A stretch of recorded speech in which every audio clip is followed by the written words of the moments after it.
think about the dream, my mind goes back to of course, the I Have a Dream speech.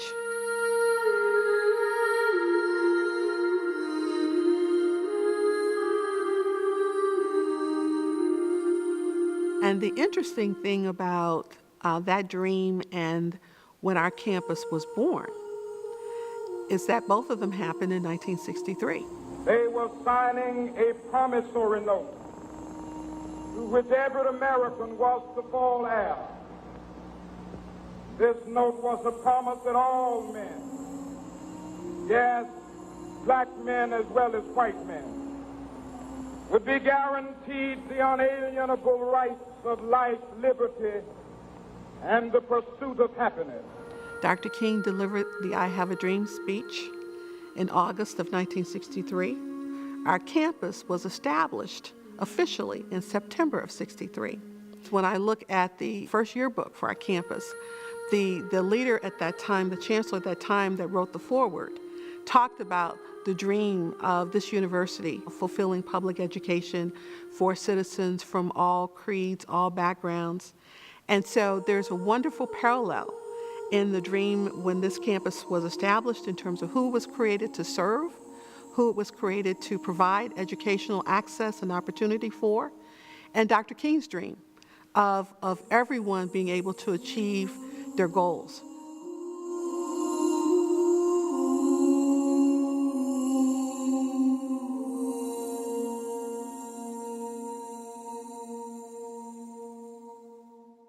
My name is Deborah Burris, and I serve as the Director and Chief Diversity Officer for the Office of Equal Opportunity and Diversity here at the University of Missouri St. Louis. Our office is charged with making sure that our campus is a great place to be for whoever decides to come here.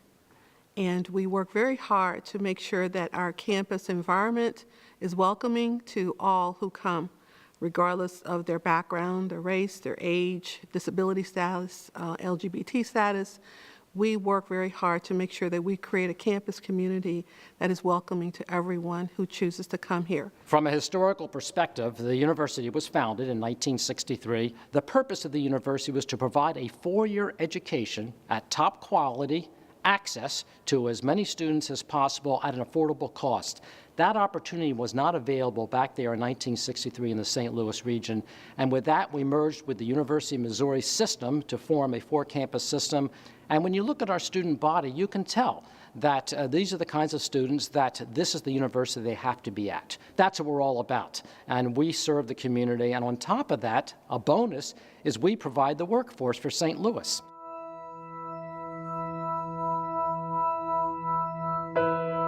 When we talk about advancing opportunities for people, advancing diversity in an organization, the leader, it starts at the top. So I'd like to refer back to Margaret Ross Burnett. She was a chancellor 2 chancellors ago, and she gets credited with opening up the campus more to the community. And she did that in grand style, and we're all following in those footsteps. Mr. Norman Say was the director of the office at that time. Norman became the affirmative action officer when Marguerite Ross Barnett came in. We had had several affirmative action officers, and Norman came in. I believe he was the 4th one. I always knew that if there was a problem, Norman would handle it. Well, my role there were 2 things. One, to increase the number of African American faculty members, and the other was to increase the number of African American students. Both were, in my opinion, exceedingly low. And so we had to struggle to increase both numbers. My background was that of people, blacks, whites, etc., working together for a common goal.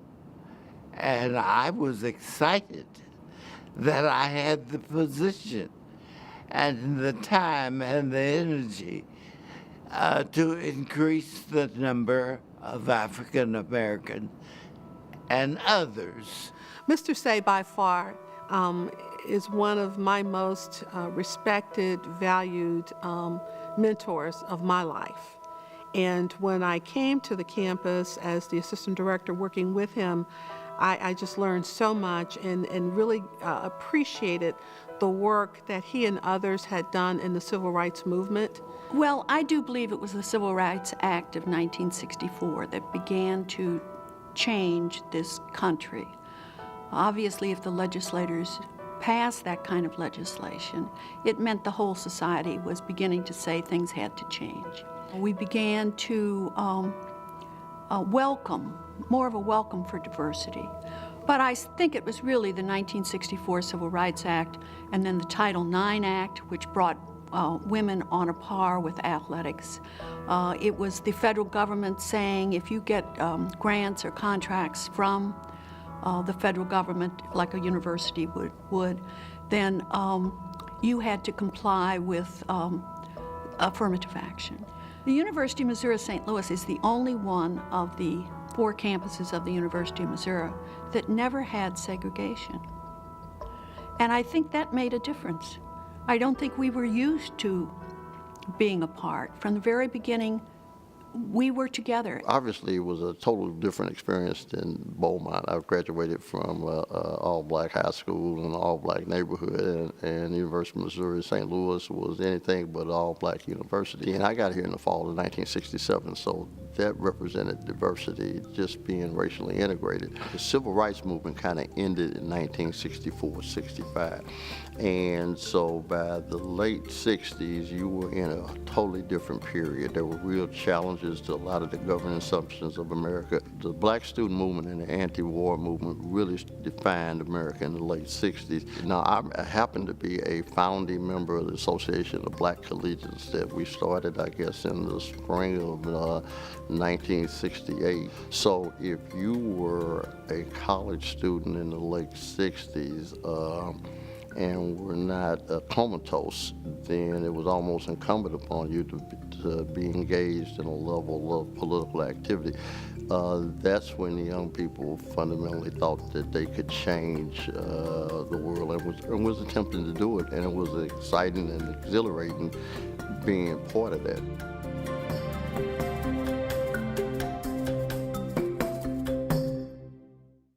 Struggles we have, perhaps to a certain extent, is maybe in achieving success. We'd like every student to come in and eventually graduate and get that baccalaureate degree, get that master's degree, get that doctoral degree. And sometimes there's challenges with respect to that. Part of it is maybe the preparation coming into the university, the mindset, the family support. There's a lot that we have to work with to make sure that all of our students succeed. I was the first woman appointed to an administrative position campus-wide, and that was under Emory Turner. So about the 70s, things were beginning to really change. You could sense that. And I will say that I could never have become an administrator, nor could I have ever become chancellor without the support of my male colleagues. We were not trapped in tradition. So it was possible for a woman or an African American or someone of diversity to get their niche, to fill the place at UMSL and grow with it. My name is Dana Stock, and I'm the manager at the Souchier Institute for Women in Public Life. Politics is a male domain historically, and those positions have been held by men. And so part of the work that we try to do at the Souchier Institute is provide students and women in the community with women role models. Souchier is the woman who holds the record for length of service by a woman in the Missouri legislature. She served 13 terms in the Missouri House of Representatives.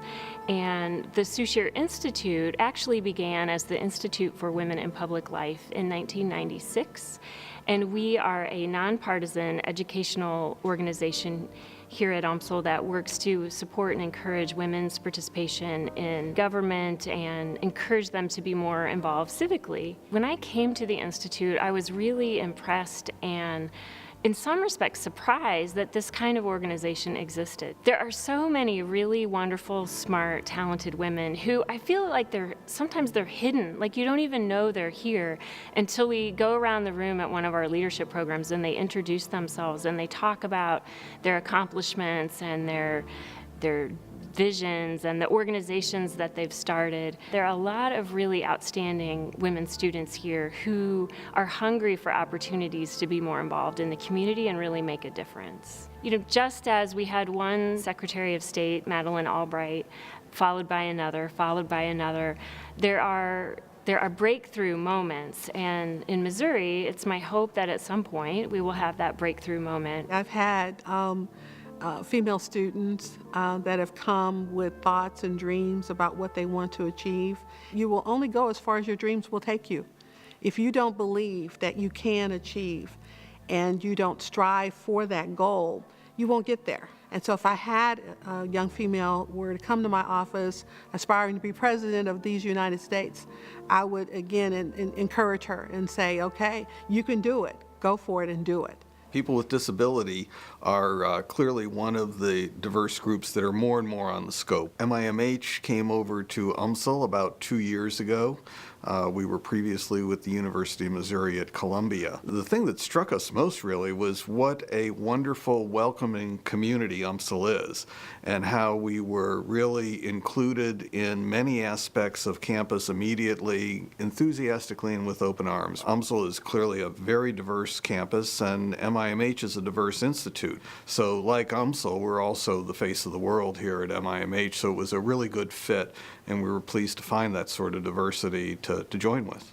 We have a number of programs that directly serve different minority groups. Probably the hallmark one is Girls Holler Back, which is a program that provides an education and relationship intervention to young African American women to reduce their chance of getting HIV and reduce their chance of substance abuse by strengthening their family ties. Diversity is really about when it's bad, when it doesn't work, it's because it causes separation and people feel isolated, they feel apart, they feel different from all others.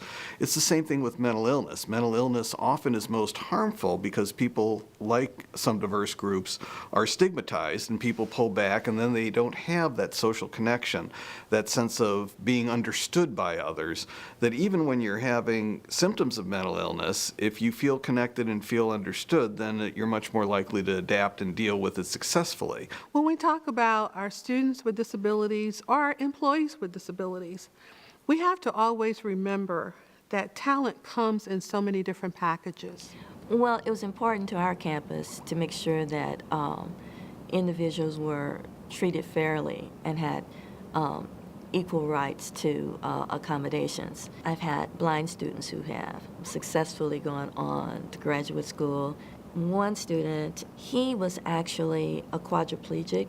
He completed his degree here in criminology and criminal justice, and then went on to law school and became a lawyer. We've just had many, many successful students with learning disabilities and attention deficit go on.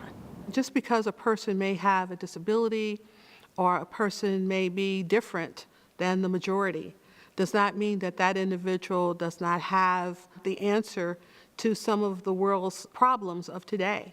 I'm Michael Walker, and I'm a junior studying for my bachelor's degree in information systems. I chose UMSL because when I was in high school, I worked with my vision teacher.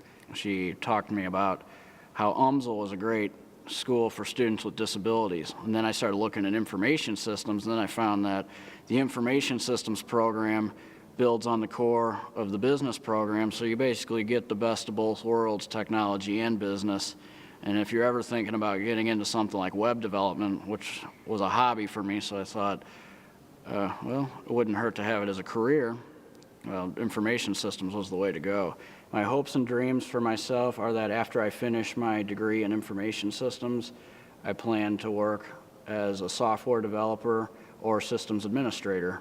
Maybe as I become more experienced, maybe I could improve technology for people with disabilities. Knowledge is about looking at things from different angles and different perspectives, and with diversity comes diverse points of views, diverse ways of thinking about things, diverse ways of understanding things, and diverse ways of solving problems. We want to create the kind of campus community that is welcoming, that will enable people to achieve their dreams, to realize all of the gifts, talents, and skills that they bring to the table, that they can maximize those skills and gifts to their full potential. And that's what we're here to do. African Americans, in many ways, kind of opened the flood door with the civil rights movement. But, you know, the civil rights movement, really, as we know it, is not over. It's not over.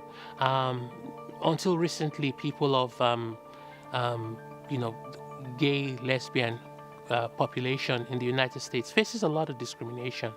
And in many ways, I think they borrowed from the struggles of people of African descent. You still have women issues today. I'm pretty sure that in some institutions you go to, women don't make as much as men do in terms of, you know, equity in pay. There is still a lack of equity there. We still have a lot of sexism in our society. And that's one of those barriers. Hopefully we'll see a female president of the United States shortly. Hopefully. This is the greatest nation in the world, but it's not produced one yet. So, I mean, the struggle is still there. You know, people still have their fears, you know. People still, you know, still have their phobias when it comes to, you know, even race. I mean, even within we have a black president, yes, but within the last election alone, I saw a lot of T-shirts. I saw a lot of insignia on T-shirts that scared me. You know, I saw a lot of insignia about people talking about getting the white back in the White House. I still worry, for example, about the safety of our president today. Though it's the greatest place to live in the world, you know, you still have some of those phobias and fears, and you really can't say that we've overcome yet, you know. And I think that's part of being human, is that we continue to struggle with these things. We continue to struggle, and we continue to try to reach that utopia.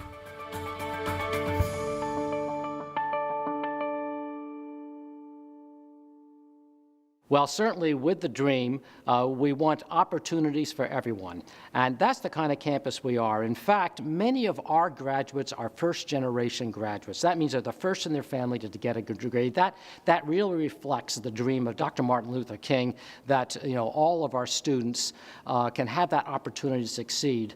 And it doesn't matter what your background is. It doesn't matter what your ethnicity is. It doesn't matter what your religion is. It doesn't matter, you know, what gender you are. You have that opportunity to succeed. And we'll do everything we can at the university to give you that opportunity to succeed. I'm West African, you know, originally, and I mean, I know that when I compare societies, I won't even dream about comparing some of the improvements or strides that have been made in the United States with the strides that haven't been made in West Africa or East Africa or even South Africa.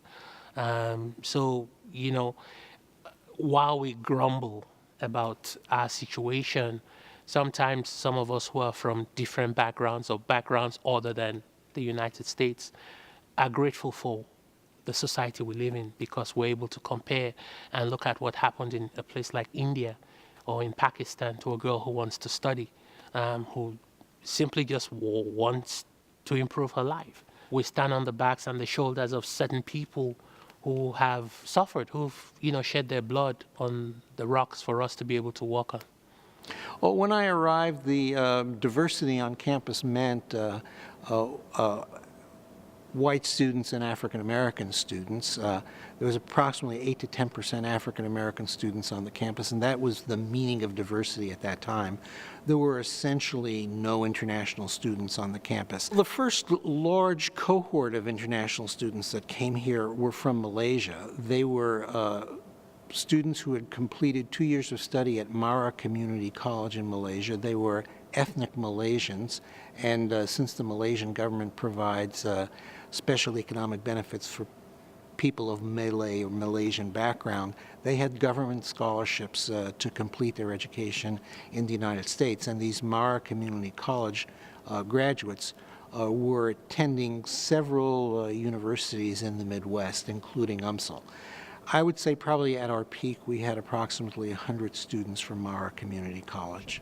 I'm Jason Jan. I came to UMSL as an international student in the fall of 1997 from Malaysia.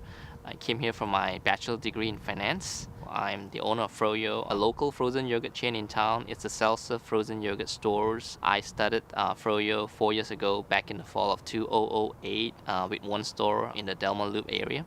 And in 4 years' time, we have grown from 1 to 7 stores. Our revenues have grown since then from 600,000 to now more than 2.5 million. The International Student Office was very welcoming and also helpful in actually gathering all of the international students from different backgrounds in hosting different cultural events at that time. The students who were brought up here in the States were very welcoming, were very helpful, and were very curious about our culture, where I'm from, the types of food that we actually eat, and try to actually learn more about our culture at the same time and try to expose more about the culture here in the States to us. UMSL not only provided me with a quality and affordable education, UMSL actually has provided me with a full package, I call it.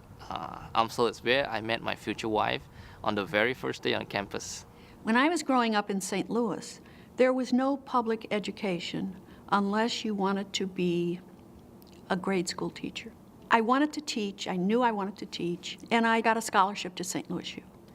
I really do believe in education as a wonderful thing because it is the way that members of my family were able to reach their potential.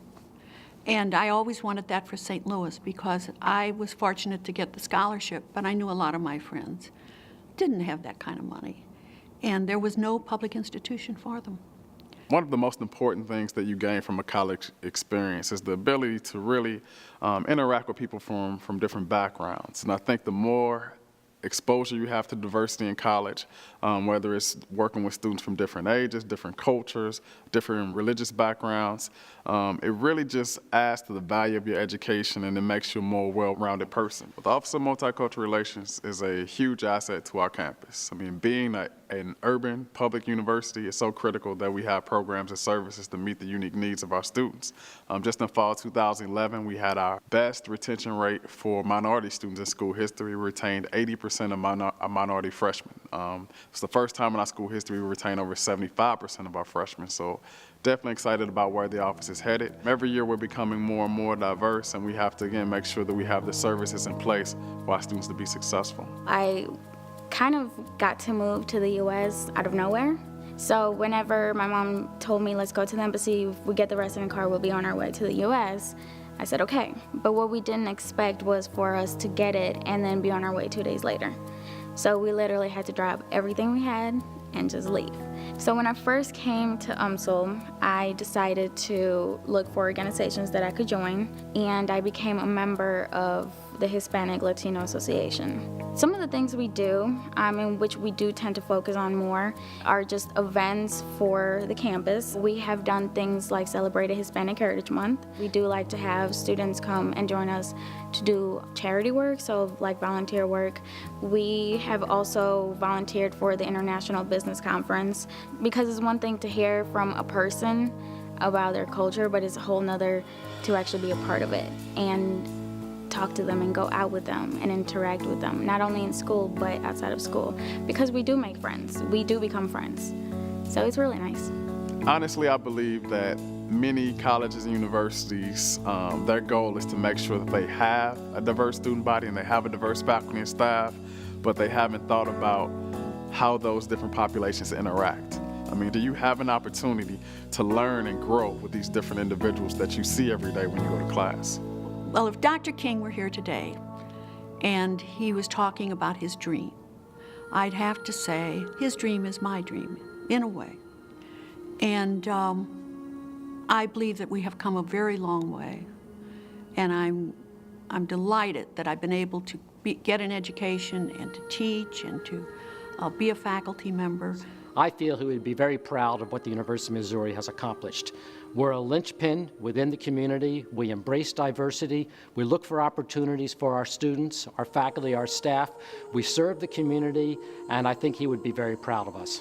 If Dr. King were here today, it is probably the diversity factor that he would be most proud of. It's certainly what I'm most proud of about America. You know, for all our problems and struggles with doing diversity right, we still do amazingly well compared to just about any other society. You know, there's a lot more to be done, but people are generally more included than they might be in other places. I think if Dr. King were walking around UMSL, he would be thrilled to see the diversity of faces. One of the things that Dr. King was very passionate about was making sure that everyone had equal educational opportunities. And at the university level, I mean, of course, we treat every student the same, and we expect students to come with a certain level of preparation. But due to the state of our situation in the state of Missouri and across the country, we have a huge disparity in our educational system depending on a student's income, a student's family income. And I think he would have a big problem with that. I have a big problem with that. I mean, we have to make sure that every Missouri resident, every United States resident has access to a quality education. And right now, everyone does not have that option. You know, like he says, all little girls and boys of all colors and creeds together. And I believe that I saw that come to pass in a lot of the things that we would do. People with disabilities are merely just people.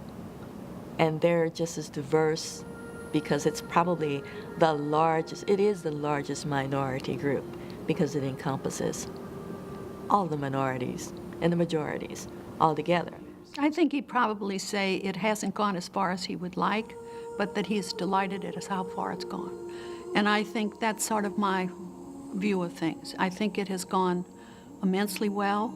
I think the American Society, when they elected Barack Obama, in essence said we're all equal, we all count, we all should have an opportunity to be useful, to contribute to the society, but we still have a little way to go. I think he'd be most proud of, you know, he made a prediction that there would be a black president, he said, but he said before the century would be over. He predicted that, and he was kind of always the optimist. And so I think he'd be really, really proud of that. If Dr. King were alive, he would be very happy to be a witness to the fact that an African American, a black person, is the president of these United States. For him to have been elected a second time, that was a thrill. And the only reason I'm not going to his inauguration is that for me to get around, I could very well have a walker and get around. But I really wanted to go to the first because I didn't think that I would live to see that. I didn't think that I would ever live to see a black man as president of these United States. So I'm very happy. I think if Martin Luther King was here today, he would still give the same speech he gave in August 1963 on the Washington Monument. And that is, we are here today because of a promissory note made by the founders of this country to black Americans that every man is entitled, every person, to life, liberty, and pursuit of happiness. And he said, and that promissory note, it has been marked insufficient funds.